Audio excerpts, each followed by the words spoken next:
No agreste da Paraíba, na cidade de Ingá, a cerca de 100 quilômetros de João Pessoa e a 40 quilômetros de Campina Grande, está um dos mais importantes sítios arqueológicos do Brasil. O local mexe com a imaginação das pessoas que têm a oportunidade de visualizar de perto os mais de 400 símbolos gravados na rocha. E na tentativa de achar um significado para estas misteriosas figuras, as pessoas acabam recorrendo a teorias um tanto quanto inusitadas. Teria sido a Pedra do Ingá, uma mensagem codificada deixada por seres extraterrestres? Ou seriam esses símbolos, na verdade, inscrições que evidenciem a passagem de outras grandes civilizações, onde hoje é a atual Paraíba? Para poder elucidar o mistério é necessário que se conheça mais a fundo a história dessa curiosa pedra. Eu sou Marcelo Farias e hoje no Brasil Misterioso, vou contar a vocês um pouco sobre os enigmas que envolvem esse monumento em rocha. Conhecido como a Pedra do Ingá, ou Pedra de Itacoatiara, um termo originário da língua tupi-guarani, que significa escrita ou desenho na pedra, é hoje um dos mais importantes monumentos arqueológicos brasileiros e, como consequência disso, a pequena cidade de Ingá acabou ficando famosa e conhecida internacionalmente. E não é por acaso que ela tem atraído a atenção de muitos turistas nas últimas décadas. A área de formação gnáisica tem cerca de 250 metros quadrados. Seu corpo principal é uma parede vertical rochosa conhecida como Pedra do Ingá, que possui 16 dos seus 24 metros de extensão coberto de inscrições esculpidas, além de outras diversas espalhadas por todo o sítio arqueológico. O local possui ao todo, aproximadamente 400 gravuras rupestres que podem datar até 6.000 anos de idade. Nos entalhes é possível notar todo tipo de figura e em diversos formatos, levando cada pessoa a ter sua própria interpretação particular, sendo algo muito sugestivo e que nos faz cair em pareidolia, levando a interpretações totalmente distorcidas e distantes do seu real significado. Ao longo dos anos, essas enigmáticas figuras têm chamado a atenção de instituições científicas, aventureiros, pesquisadores, caçadores de tesouros e entusiastas de alienígenas do passado. Uma série produzida pelo History Channel que eu gosto bastante, e apesar de muitos pesquisadores fundamentarem suas próprias teorias a respeito do possível significado dos símbolos, parece que não existe um consenso entre eles, e tampouco estamos perto de definir seu verdadeiro significado. Para algumas pessoas, as figuras num primeiro momento podem aparentar não fazer nenhum sentido, mas estudos comparativos revelaram um fato curioso. Foi visto que algumas das inscrições encontradas na rocha são semelhantes aos desenhos feitos pelos povos que habitaram a Ilha de Páscoa, no Chile, trazendo assim mais dúvidas do que respostas. Geralmente as pessoas costumam associar as imagens das inscrições rupestres da Pedra do Ingá apenas ao paredão vertical, mas na verdade todo o terreno rochoso possui inscrições que exigiram várias técnicas de gravura em pedra. As diferentes partes foram denominadas de painéis pelos professores Thomas Bruno Oliveira e Vanderlei de Brito, para fins de pesquisa e referências acadêmicas. No total são 3 painéis de gravuras, além dos desenhos conhecidos como marginais. O chamado de painel vertical pode apresentar figuras antropomorfas, humanos, representações zoomorfas, animais, representações fitomorfas, plantas e frutos, e representações de órgãos sexuais masculinos e femininos, o que pode representar um culto à fertilidade dos povos que ali habitavam. No painel superior, a pedra é marcada por 114 pontos que dividem o painel vertical do painel superior. Isso pode ser uma representação da separação entre o mundo cosmológico e o mundo terrestre. Essa teoria é bastante aceitável, pois no painel superior podem ser encontradas a representação de um símbolo que aparenta ser o Sol, além de outros símbolos semelhantes a cometas e outros corpos celestes. Já o painel inferior da pedra apresenta gravuras que lembram estrelas, com círculos de onde estranhos riscos saem junto a eles. O pesquisador Denis Mota aponta que ali poderia estar representada a constelação de Órion, pois é possível vê-la naquela exata localização em uma noite estrelada.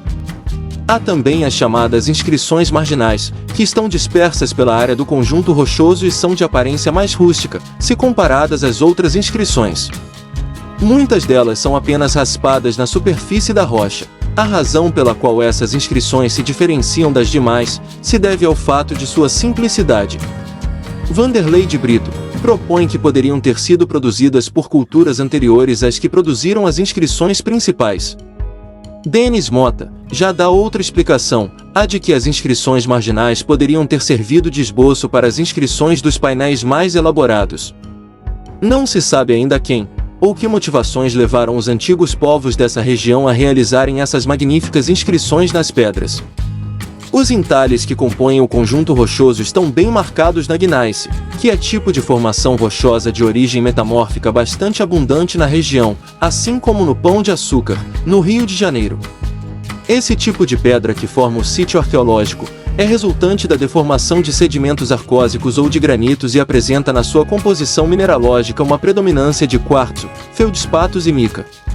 O conjunto de rochas fica na várzea do rio Bacamarte, que tem tempos de enchentes, cobre todo o conjunto rupestre revolvendo a terra e friccionando as camadas superficiais das rochas, impedindo que uma datação em carbono 14 possa nos revelar a idade das inscrições. Com isso, os arqueólogos têm se baseado em datações de sítios arqueológicos existentes nos arredores, que, segundo apontam as estimativas, é provável que as pedras de Itacoatiara do Ingá tenham entre 5 e 7 mil anos de idade. Apesar de não saber ao certo quem fez as inscrições, a data exata e seu significado, temos fortes indícios que apontam como foram feitas as gravuras na Pedra do Ingá. Para se ter uma noção da dificuldade de fazer gravuras profundas nesse tipo de rocha, temos que recorrer à escala de Mohs, que é usada para determinar o grau de dureza de minerais. Esse método foi desenvolvido pelo mineralogista alemão Friedrich Villar Mohs, que fez uma escala atribuindo valores que vão de 1 ao 10 para diferentes minerais existentes na Terra. Para se ter uma base, o diamante, que é o material mais duro, podendo riscar todos os outros minerais e não pode ser riscado por nenhum deles, apenas outro diamante. Encontra-se no grau 10 de dureza na escala Mohs. Já o talco, que pode ser arranhado até mesmo com a unha, tem o grau de dureza 1. A gneiss não é uma rocha absurdamente dura, e encontra-se entre grau 3 e 5 na escala Mohs. Com isso, o arqueólogo e historiador Gilvandi de Souza Santos diz que para riscá-la foram utilizados seixos, fragmentos de quartzo, que existem dentro do riacho do Ingá, local de onde os indivíduos pegavam esses seixos com as pontas afiadas e começavam a picotear a rocha. Primeiro contornavam a rocha levemente para demarcar o que queriam gravar, como se fosse um tipo de esboço, e em seguida vinha o processo de raspagem. Depois que a gravura estivesse finalizada, iniciava o aprofundamento e polimento. Faziam isso com areia, água e seixo rolado, uma espécie de lixa primitiva. Essa teoria mais tarde foi testada e comprovada por Denis Mota, condutor de ecotrilhas e pesquisador de arqueologia do município de Ingá, que resolveu testar na prática esse método para comprovar que foi dessa forma que os antigos povos que habitaram aquela região puderam marcar as inscrições na rocha. Ele percorreu o rio e o terreno nos arredores da Pedra do Ingá em busca de rochas que fossem mais duras que a gneiss, e acabou encontrando seixos de quartzo que têm um grau de dureza entre 6 e 7 na escala Mohs. Então ele começou a bater uma pedra na outra e foi formando um capsular, usado para se referir a um buraco, que é a gravura que dá origem a todas as outras formas. E com muita paciência e persistência foi conseguindo o resultado que esperava. Conseguiu formar uma gravura utilizando esse processo de picoteamento e em seguida, como material abrasivo, utilizou areia, molhou a pedra e novamente com o seixo começou a esfregar a gravura. Com esse método foi diminuindo as imperfeições e conforme foram ficando mais profundas, ele fez uma terceira etapa que é o polimento. Isso esclareceu uma questão que intrigava os arqueólogos: o fato de que as inscrições originais possuem as bordas perfeitas. Gilvandi de Souza ainda diz que o significado dos desenhos talvez esteja associado à água, que é um bem muito valioso naquela parte do agreste paraibano. E considerando que esses sítios estão muito próximos a leitos de rios, e os grupos humanos que viviam ali há cerca de 5.000 a 6.000 anos, já podiam presenciar uma escassez de água muito grande, essa hipótese se torna bem interessante, embora os símbolos não sejam claros em relação a isso. Temos que considerar também o fato de que de trás do painel da Pedra do Ingá, temos o rio Bacamarte, onde é possível visualizar caldeirões onde dá para acumular água por 3 ou até 5 anos. Com isso, ele acredita que esse tipo de sítio gravado em suportes rochosos tinham a serventia de ser uma espécie de mapeamento, deixados por esses grupos que viveram na região, registrando que mesmo nos períodos de estiagem e falta de chuva, ainda seria possível encontrar água. Em relação a qual povo poderia ter feito as inscrições, Juvandi diz que a Pedra do Ingá foi gravada ao longo de décadas, talvez séculos, por incontáveis indivíduos diferentes.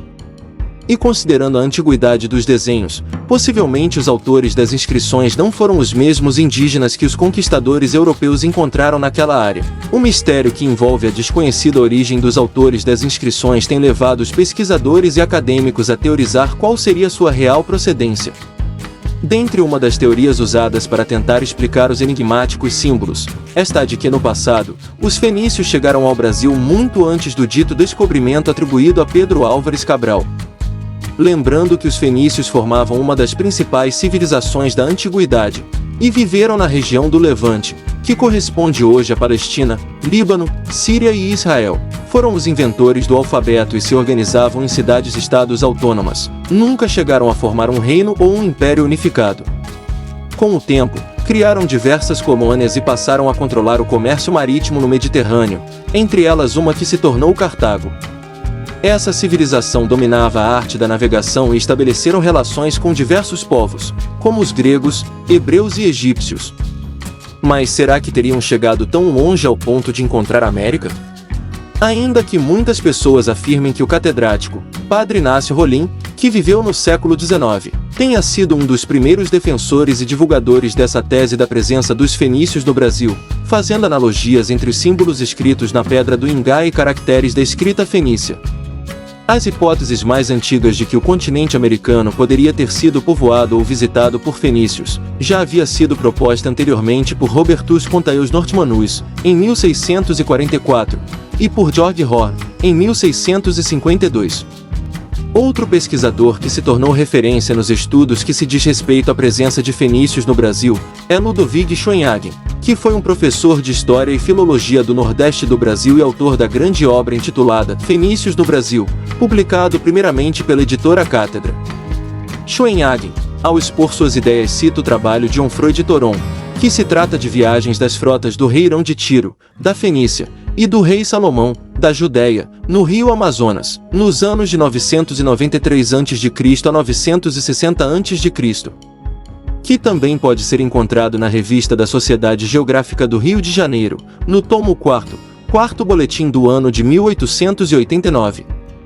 De acordo com o historiador e geógrafo grego, Heródoto, uma expedição fenícia foi enviada para o Mar Vermelho pelo faraó Neco II, do Egito por volta de 600 a.C., e chegou até mesmo a circunnavegar o continente e retornar, passando pelas colunas de Hércules, o Estreito de Gibraltar, 3 anos depois.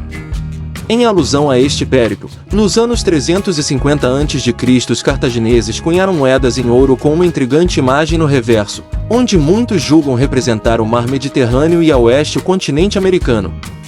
Então, teriam de fato os fenícios chegado às Américas anteriormente ao descobrimento de Cristóvão Colombo? E quem sabe até mesmo chegaram a pisar em solo brasileiro? Levando em consideração de que os fenícios eram exímios navegadores, se eles de fato tivessem chegado à América ou até mesmo ao Brasil antes de Pedro Álvares Cabral, quais evidências poderíamos encontrar dos vestígios de sua passagem?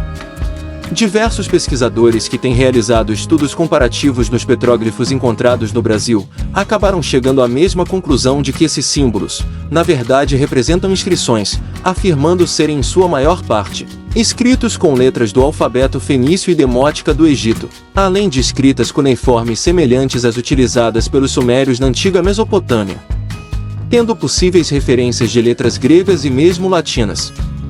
E curiosamente, grande parte dos locais onde essas inscrições puderam ser estudadas ficam próximas ao litoral, trazendo mais um ponto positivo a essa tese. Muitos já devem ter ouvido a respeito das famosas inscrições que estariam esculpidas sobre a Pedra da Gávea no Rio de Janeiro, o maior monólito à beira-mar do mundo. Com mais de 800 metros de altitude, e por sua localização e característica, sempre foi uma referência para navegadores. E a sua meteorização diferenciada em um dos lados da rocha criou o que é descrito por alguns como sendo um rosto humano estilizado. E na sua lateral existem marcas na rocha que foram descritas como possíveis inscrições de origem fenícia e que poderia ser até mesmo uma prova irrefutável de que no passado houve um contato transoceânico entre as culturas pré-colombianas e do Velho Mundo. De acordo com registros e relatos, foram os missionários cristãos os primeiros a notar as estranhas marcas supostamente esculpidas na Pedra da Gávea. Chegaram até mesmo a reportar suas descobertas a João VI, rei de Portugal na época. E no ano de 1839, quando Dom Pedro II tinha 13 anos de idade, o IHGB, Instituto Histórico e Geográfico Brasileiro, organizou uma comissão de estudos composta por historiadores, dentre eles, Manuel de Araújo Porto Alegre, J. Cunha Barbosa, e o capelão imperial Rodrigues Monteiro, com o objetivo de analisar e copiar as inscrições gravadas no Morro da Gávea. Uma expedição realizada pelos pesquisadores subiu e percorreu todos os pontos acessíveis do alto da montanha, registrando todas as inscrições e os demais detalhes. O relatório dessa expedição, realizada no dia 23 de maio de 1839, foi publicado no tomo 1, número 2, da revista do IHGB. E nele, a comissão analisa as inscrições e apontam argumentos que favorecem de certo modo a hipótese de origem fenícia, assim como pontuam ideias que tornam essa teoria um pouco inviável. Balanceando os argumentos de ambos os lados de forma imparcial e terminando o relatório de forma inconclusiva. Sem afirmar que as gravuras possam ser apenas consequência de um processo natural de erosão e sem descartar a possibilidade de que os caracteres foram produzidos por ação humana, deixando assim muitas dúvidas sem o devido esclarecimento. Em breve farei uma matéria exclusiva sobre os enigmas da Pedra da Gávea, então não irei me aprofundar aqui. Fato é que muitos petróglifos em diversas regiões do Brasil têm levantado questionamentos da mesma espécie. No início do século XX, a pesquisadora Fernanda Palmeira percorreu a várias regiões do sertão do Nordeste para estudar os supostos vestígios fenícios na região. Publicou artigos a respeito de suas descobertas e chegou a escrever o livro História Antiga do Brasil, no qual associou as inscrições rupestres da Pedra do Ingá a características não apenas fenícias, mas também a escrita demótica egípcia. Enfim, parece que a ideia de que o Brasil já havia sido visitado por outros povos antes do chamado descobrimento não é tão absurda assim. Mas será que a Pedra de Taquatiara poderia ser considerada a prova definitiva desse contato? Mas e se essas inscrições não forem de origem fenícia, e sim incaicas, como sugerem a outra parcela dos pesquisadores? A ideia de que os entalhes seja na verdade obra dos Incas está relacionado devido à semelhança dos símbolos com outros encontrados em algumas regiões onde esse povo habitou. E ainda segundo os defensores desta teoria, essa civilização dominava a técnica de amolecer pedras, tornando esse tipo de trabalho em rocha característicos dessa cultura. Também é levado em consideração o antigo caminho do Peabiru, uma rede de trilhas que se estendia por cerca de 4.000 quilômetros, ligando o Oceano Atlântico ao Pacífico, construída ao longo de milênios pelos povos indígenas sul-americanos. E nessa rota, era possível ir de São Vicente até o Peru.